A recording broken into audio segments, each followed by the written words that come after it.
Hi, ഞാൻ Amaljith, central university BCom aspirant ആണ്.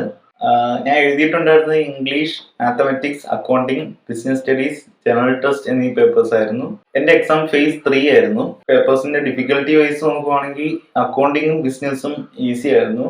അതേപോലെ ഇംഗ്ലീഷും ജനറൽ ടെസ്റ്റും മോഡറേറ്റ് ആയിരുന്നു. പിന്നെ മാത്സ് ടഫ് ആയിരുന്നു. അതിൽ തന്നെ മാത്തമാറ്റിക്സ് ഒഴികെ ബാക്കി എല്ലാ പേപ്പേഴ്സിലെയും എല്ലാ ക്വസ്റ്റ്യൻസും എനിക്ക് അറ്റംപ്റ്റ് ചെയ്യാൻ കഴിഞ്ഞായിരുന്നു. എന്നാൽ മാത്തമാറ്റിക്സിൽ എനിക്ക് ആകെ 28 ക്വസ്റ്റ്യനെ അറ്റൻഡ് ചെയ്യാൻ കഴിഞ്ഞുള്ളൂ.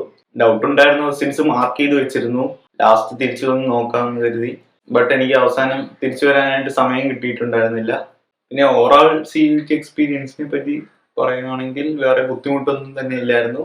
ഞാൻ ആദ്യമായിട്ടായിരുന്നു ഒരു കമ്പ്യൂട്ടർ ബേസ്ഡ് ടെസ്റ്റ് അറ്റൻഡ് ചെയ്യുന്നുണ്ടായിരുന്നത്. ഇതിനായിട്ട് എന്നെ ഏറ്റവും കൂടുതൽ ഹെൽപ്പ് ചെയ്തിട്ടുണ്ടായിരുന്നത് പ്രെപ്വൈസിലെ മോക്ക് ടെസ്റ്റുകൾ തന്നെയായിരുന്നു. അതായത് കമ്പ്യൂട്ടർ ബേസ്ഡ് ടെസ്റ്റിനെ അടുത്തറിയുന്നതിനായിട്ട്. പിന്നെ പ്രെപ്വൈസിനെ പറ്റിയിട്ട് പറയുകയാണെങ്കിൽ എനിക്ക് വേണ്ടിയിരുന്ന എല്ലാ സപ്പോർട്ടും പ്രെപ്വൈസിൽ നിന്ന് ലഭിച്ചിട്ടുണ്ട്.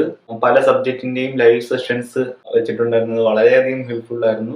പ്രെപ്വൈസിൽ എനിക്ക് ഏറ്റവും കൂടുതൽ ഹെൽപ്ഫുൾ ആയിട്ടുണ്ടായിരുന്ന മെറ്റീരിയൽ എന്ന് പറയുന്നത് മോക്ക് ടെസ്റ്റുകൾ തന്നെയായിരുന്നു.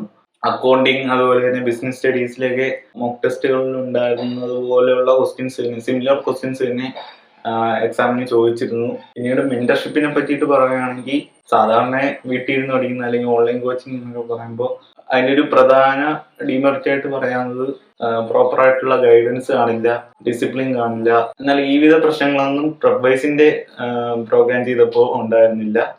കാരണം ഒരു മെന്ററുടെ കീഴിലാണ് നമ്മൾ പഠിക്കുന്നത്. അദ്ദേഹം നമ്മളെ കൃത്യമായിട്ട് ഗൈഡ് ചെയ്യുകയും ആഴ്ചയിൽ എന്തൊക്കെ പഠിച്ചു, എന്തൊക്കെ ടെസ്റ്റ് ചെയ്തു, ഏതൊക്കെ ക്ലാസ് കണ്ടു, അടുത്ത ആഴ്ചയിൽ എന്താണ് പരിപാടി എന്നൊക്കെ ചോദിക്കാനുണ്ടായിരുന്നതുകൊണ്ട്, അതോടൊപ്പം ഗൈഡൻസ് തരാനുണ്ടായിരുന്നത് കൊണ്ടും ഈ വിധ പ്രശ്നങ്ങളൊന്നും ഉണ്ടായിരുന്നില്ല.